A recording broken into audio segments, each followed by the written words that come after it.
Ant-Man issue number 2. It's 60 years of Ant-Man, folks. And because of that, we are venturing into a forgotten era.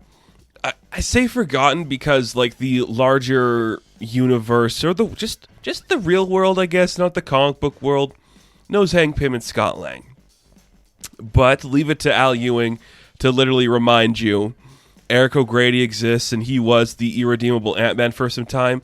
Straight up to the point where he's going to open up this book with a talking ant, talking directly to the reader, Kirkman style, like, yeah, so that ant that happened to talk to you in the original Irredeemable Ant-Man book, that was like my grandpa, so I'm like the younger version.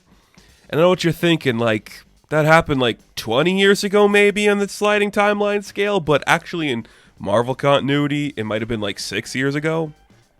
So, essentially, what Ewing is saying here is that from the events of Irredeemable Ant-Man, you know, when Hank Pym was still a Skrull before Secret Invasion happened and Scott Lang was dead, that was only 6 years ago in the Marvel timeline. That's awesome. So we open up that book, Irredeemable Ant-Man style. If you haven't read that book, it's a really good example of how to write a really shitty character, but almost make it likable, where you're just like, this, we don't want to see this guy succeed, but it's interesting to watch that exploration of a character. Eric O'Grady is a fascinating example of like a Marvel character because, yeah, you know what, there's no other time in the world I'm probably going to get to talk about Eric O'Grady on this scale, so let's get into it. Eric O'Grady has DC Universe vibes. He has the vibes of a Guy Gardner character, where it's like, this piece of shit is going to fumble his way to the top, and he's going to become just a piece of shit villain or stupid hero that, you know, he's got vibes of just like one of those kind of like wildcat characters where you're like, there's something special about that, but it only fits into a certain section. He's an anomaly in the Marvel Universe where he really doesn't feel like he should fit here. If you combined Guy Gardner and Grifter and maybe made it like a Deadpool parody, that's what I think Eric O'Grady is. I don't like him, but I do like seeing him sometimes appear. So this book starts with an earlier mission of his. He's kind of like fresh into the suit, and he's like, okay, what am I going to do now? I'm out of the Pym particles to shrink this thing. What are my options? Do I just, what, give the suit back? No, they'll put me in jail. Do I keep the suit? They'll find me and put me in jail. What if I find more stuff to use? What if I find more Pym particles to use? They'll probably throw me in jail too. He's like, well, there has to be a better way to do this. There's like another guy that wasn't Pym, right? There has to be another one. Right, Scott Lang. He's dead, and he's buried in the ground. And that's when you get the brilliant idea from Eric O'Grady, which we'll get to in a minute here. But before that, we get a scene with Hank Pym as the Skrull, and he's talking to Maria Hill, the director of S.H.I.E.L.D., and he's having a crisis like, oh shit, did Eric O'Grady steal the suit because he knows I'm a Skrull, and he's planning something mischievous? Is that what's going on here? No, that's not why Eric stole it.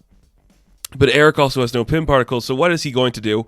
He's going to grave rob Scott Lang in the efforts that, oh, they probably buried him in a suit. You know, the guy that was famous for blowing up, he was probably buried in the suit. And I'm like, oh, Eric, that is such an Eric thing. He was like, am I really going to deface this man's grave in hopes that he's got shit in his suit? Yep, I am. So he gets the ants to start digging a grave. Digging up the grave. Is it working well? Not really. Then the man from the future shows up. And Eric's like, oh shit, you're not Hank, you're not Scott, you're somebody else. He's like, oh shit, you're from the future?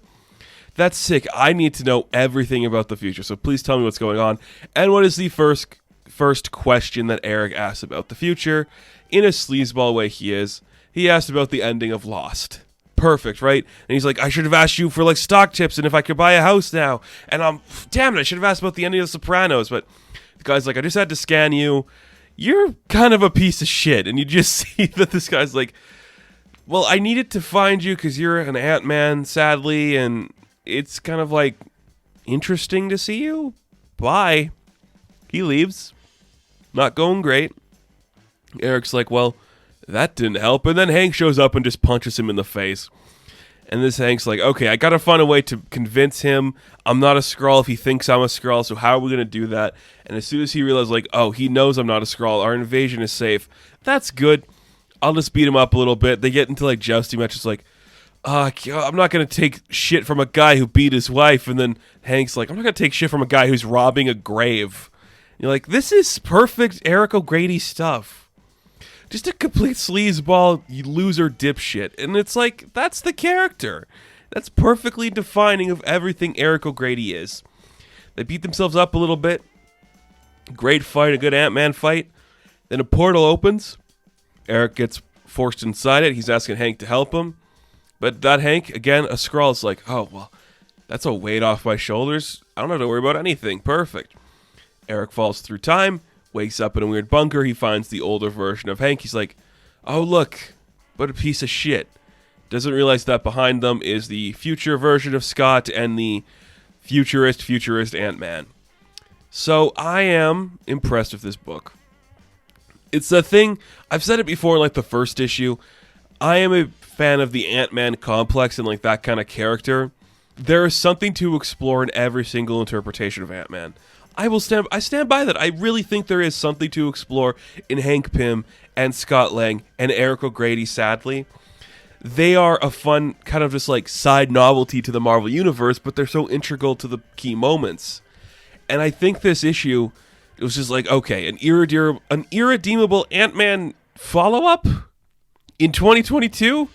That's surprising. Ewing being like, here's like just some basic shit about the sliding scale of the Marvel Universe. Okay. Here's like some weird shit. If like I had to do thought bubbles for Secret Invasion, here's what I would have done. I love that context where it's like, here's an entire 2 pages of Hank Pym thinking about Secret Invasion. We don't do thought bubbles anymore, do we? It's a good thought bubble's really cool. Just like, wow. If we knew Hank Pym was a Skrull in Secret Invasion, this is the kind of thing we would have seen back then. I'm like, that is kind of cool. An interesting area to explore when you are Al Ewing doing this book today. Like, that's the thing about this, too, and it gets me so excited for his Wasp book. That's going to be the follow-up to this. This is a love letter to the Ant-Man mythos. It's not like we have to make an Ant-Man story now. It's like, what if we took every little key thing that happened in the Ant-Man history, like the side villains from the first issue, the Eric O'Grady stuff, and we just made it a really compelling book? You'd get something really sick. This is really cool. I genuinely, wholeheartedly love this book. I also like that it ends with like, hey, want to read more about Eric O'Grady? Here are some books to read about him. That's so cool. This is fun. I really dug it. I really dug this book. So Ant-Man issue number 2, I'm going to give a 9 out of 10. Now, thank you guys for watching this review. Be sure to like and subscribe to the channel. As always, you can check me out on Instagram, TikTok, and Twitter. And as always, I will catch you in the next one. Have fun. Stay safe. Good luck.